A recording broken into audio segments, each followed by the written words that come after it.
Hey guys, ഇന്നൊരു വാട്ടേഴ്സിൻ്റെ കേട്ടോ. ഇന്ന് രാവിലെ തന്നെ ഉണ്ടായിരുന്നത് പുട്ടും കടലക്കറിയാണ്.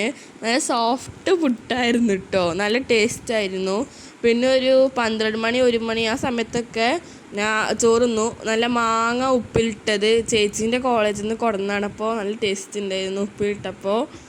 അതൊക്കെ പിന്നെ നല്ല ടേസ്റ്റ് ഉണ്ടായിരുന്നു. പിന്നെ പയറ് മുളപ്പിച്ചതാണ്, അത് കുറച്ചുള്ളതെന്നു. അപ്പം നമ്മൾ അങ്ങനെ രീതിയിൽ എടുത്തു. പിന്നെ സാമ്പാർ എന്നിട്ടുണ്ടായിരുന്നത്. സാമ്പാർ ഞങ്ങളെ വീട്ടിലുണ്ടാക്കണം, എല്ലാവരും പറയുന്നത് നല്ല ടേസ്റ്റാണെന്ന്. അപ്പോൾ നമുക്ക് കുറച്ചധികം എടുക്കാം. കഷ്ണങ്ങളൊന്നും എനിക്ക് വലിയ ഇഷ്ടമില്ല, പക്ഷെ ഞങ്ങളെ കാട്ടാൻ വേണ്ടിയിട്ട് കുറച്ചെടുത്തതാണ് കേട്ടോ. പിന്നെ ഉണ്ടായിരുന്ന ചക്കക്കൂട്ടാനും പപ്പടവും പിന്നെ ഒരു സമ്മന്തിയായിരുന്നു. അപ്പോൾ നമുക്കിതൊക്കെ കൂട്ടി ചോറ് തിന്നാം.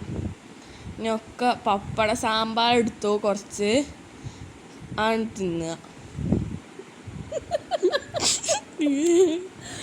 പയറുപ്പേരി എടുത്തു, പിന്നെ മാങ്ങേൻ്റെ ഒരു ചെറിയ പീസ് എടുത്തു, പിന്നെ പൊറാട്ട വൈകുന്നേരം ഉണ്ടായിരുന്നു, ചിക്കൻ കറിയും. അത്രേ ഉള്ളൂ കേട്ടോ. എന്നാൽ ബൈ.